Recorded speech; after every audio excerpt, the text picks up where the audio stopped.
सर्वप्रथम सर्व स्वामी भक्तांचे पुन्हा एकदा खूप खूप मनापासून स्वागत आहे। स्वामी भक्तांनो, आज आपण या ताईंचा जो अनुभव ऐकणार आहोत तो अनुभव ऐकून प्रत्येक स्वामी भक्तांना स्वामींची खूप सेवा करू वाटणार आहे। स्वामींविषयीचा श्रद्धाभाव आणखी वाढणार आहे।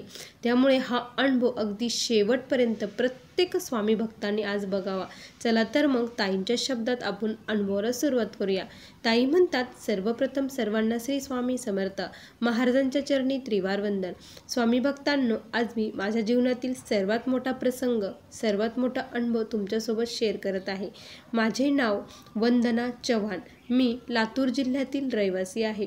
स्वामी सेवेत मी फक्त आणि फक्त माझ्या आईमुळे आले। माझ्या आईने स्वामींविषयी मला सांगितलं आणि तेव्हापासून मी स्वामींची सेवा करू लागले।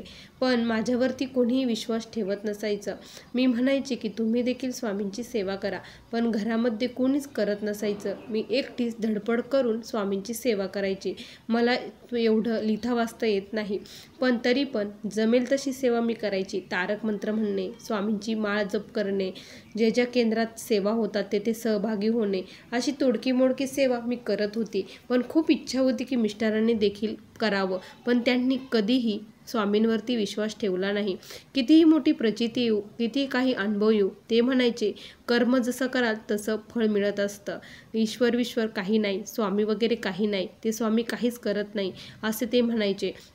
त्यावेळेस मला खूप वाईट वाटायचं। अक्षरशः जेव्हा मठामध्ये पारायण बसायचं, मी पारायणाला जायची, ते मला सोडवायला यायचे, पण महाराजांच्या दर्शनासाठी आतमध्ये कधीच आले नाही। मी त्यांना म्हणायचे, चला ना दर्शन घेऊया। ते म्हणायचे, नाही तू घे, तुला घ्यायचं तर। मला अजिबात फोर्स करायचा नाही, माझ्यावरती अजिबात काहीच लादायचं नाही। तुला करायचं ना तू कर, मी तुला नाही म्हणत नाही, पण मला अजिबात म्हणायचं नाही की तुम्ही करा म्हणून, असं ते स्पष्ट भाषेमध्ये मला सांगायचे। खूप मला वाईट वाटायचं। स्वामींपुढे तर खूप वेळेस मी रडली देखील आहे की स्वामी, यांना देखील तुमच्या चरणाचा दास बनवा ना। असं त्यांचं एवढं काय मोठं पाप आहे की तुम्ही त्यांना तुमच्या चरणापाशी घेत नाही, असं मी त्यांना खूप स्वामीपाशी रडत असे। पण म्हणतात ना, जोपर्यंत आपल्या प्रारब्धात नाही तोपर्यंत आपल्याला स्वामी महाराज जवळ घेत नाही। एखादा जर गलिच्छ रुमाल असेल, तो जर आपण घेतला तर तो धुतानी त्याला जो त्रास होतो, तसंच आपण जेव्हा स्वामींकडे जातो तेव्हा आपण पूर्णपणे गलिच्छ असतो आणि आपल्याला स्वामी महाराज गलिच्छ थोडेच ठेवणार आहे।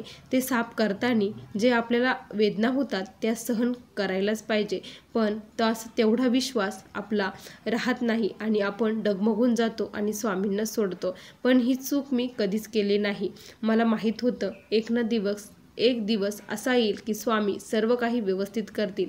मी माझी पूर्ण सेवा ही सुरू ठेवलेली होती। खूप श्रद्धाभावाने स्वामींची सेवा करत होती, स्वामींचं संधान साधत होती, स्वामींसोबत रोज बोलत होती, माझ्या संधानावरती स्वामींना घेत होती आणि स्वामींसोबत संवाद साधून त्यांना सर्व काही माझे दुःख सांगत होती। मी जेव्हापासून स्वामी माझ्या आयुष्यात आले ना, तेव्हापासून इतरांना कुणालाही माझं दुःख सांगण्याचं सोडून दिलं आहे। फक्त स्वामी महाराजांना मी सांगत असायची। एकदा काय झालं की असंच माझ्या जे मिस्टर आहे त्यांचा मित्र होता, त्यांच्या मित्राच्या मुलीचं लग्न होतं। त्यांनी आम्हाला लग्नासाठी बोलवलं। मिस्टर म्हटले की लग्नाला आपल्याला जायचं आहे।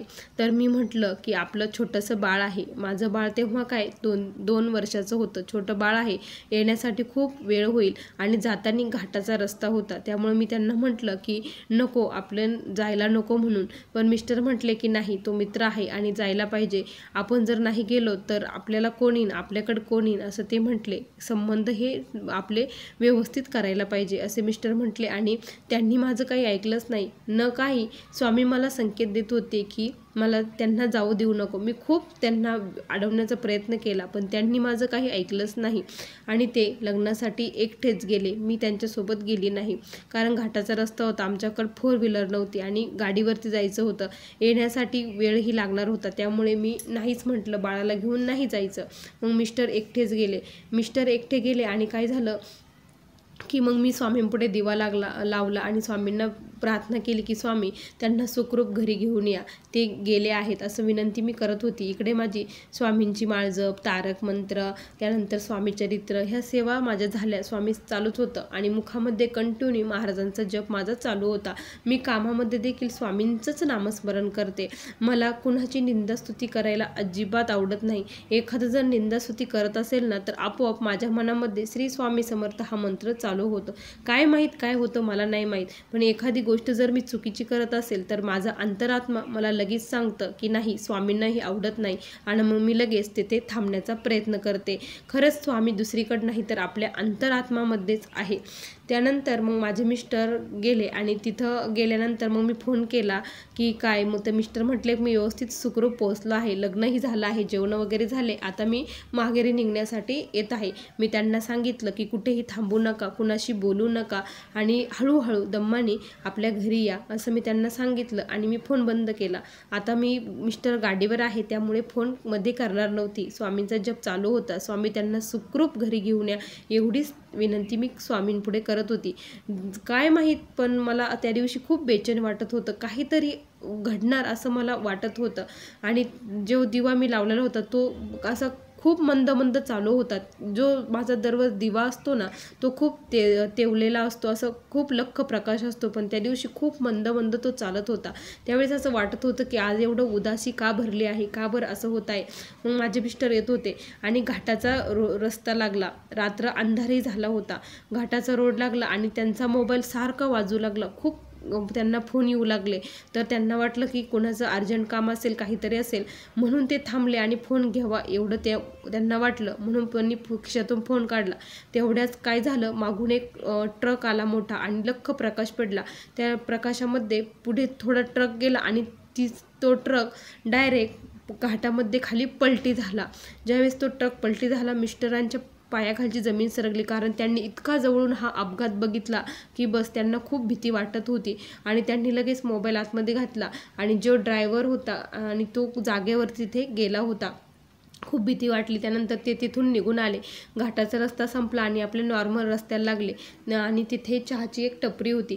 चहाची टपरीवरती ते थांबले आणि म्हटले थोडासा आता चहा घेऊया, म्हणून ते चहा घेण्यासाठी थांबले आणि चहाची ऑर्डर दिली, चहा वगैरे घेतला आणि निघणार तेवढ्यात तिथे एक बाबा होते, ते आले आणि ते म्हटले की तुम्ही अक्कलकोटला चालला आहात का? तर माझे मिस्टर म्हटले नाही, अक्कलकोटला नाही जात. तर म्हणे की एकदा अक्कलकोटला जाऊन या म्हणे, कारण तुम्ही आज त्यांच्यामुळेच वाचला आहात असं ते म्हटले आणि तुमचे बायकोची स्वामींवरती खूप श्रद्धा आहे असं ते बाबा म्हटले आणि निघून गेले. माझ्या मिस्टरांना ते असं का बरं म्हटले काहीच कळालं नाही. ते घरी आले, मला सर्व काही सांगू लागले की असं असं आज घडलं आहे. जर मी तिथे थांबलो नसतो ना म्हणे तर आज मी तुझ्या समोर नसतो, आज मी गेलोच असतो म्हणे, कारण त्या ट्रक खाली मीच होतो म्हणे. असं जेव्हा मिस्टर म्हणते त्यावेळेस मला वाटलं की नाही, हे फक्त आणि फक्त स्वामींनी तुम्हाला वाचवलं असं मी मिस्टरांना सांगितलं आणि त्यांनी पुढे घडलेलं सांगितलं. त्यावेळेस म्हटलं की प्रत्यक्षात स्वामी महाराज तुम्हाला सांगायला आले होते, ते स्वामीच होते, दुसरं कोणीच नव्हते. आपण एकदा आता अक्कलकोटला जाऊया. पण मिस्टरांनी मग थोडा रिलॅक्स झाले, जेवण वगैरे केलं आणि कोण मला एवढं सारखं फोन करत होतं म्हणून बघावा असं त्यांनी वाटलं. तर माझ्या फोन व्यतिरिक्त त्यांना दुसरा कुठलाही फोन नव्हता. हे जेव्हा बघितलं त्यावेळेस मिस्टरांना खूप आश्चर्याचा धक्का बसला, हे कसं शक्य आहे, कारण माझ्या फोनची रिंग कंटिन्यू वाजत होती, म्हणूनच मी थांबलो होतो आणि इथे तर कुठलाच फोन दिसत नाही. बघा स्वामी भक्तांनो, किती मोठा चमत्कार स्वामींनी केला. आज मला पूर्ण विश्वास आहे माझ्या मिस्टरांना जे वाचवलं ते फक्त आणि फक्त स्वामींनीच वाचवलं आहे. त्या दिवसापासून माझे मिस्टर सेवेमध्ये आले आणि सेवेत घेण्यासाठी देखील स्वामींनी हे केलं असेल असं देखील मला वाटतं. ही सर्व काही स्वामींची कृपा आहे. योग्य वेळ आल्यानंतर स्वामी अशक्य असणारी गोष्ट शक्य करत असतात. असा मला आलेला हा छोटासा अनुभव होता. श्री स्वामी समर्थ. बघा स्वामी भक्तांनो, किती सुंदर अनुभव या ताईंना दिला. खरंच खूप छान अनुभव होता. स्वामी भक्तांनो, तुम्हाला या ताईंचा अनुभव कसा वाटला नक्की कमेंटमध्ये कळवा. पुन्हा भेटूया अशा सुंदर अनुभवासोबत. तोपर्यंत सर्वांना श्री स्वामी समर्थ. जय जय स्वामी समर्थ. श्री गुरुदेव दत्त.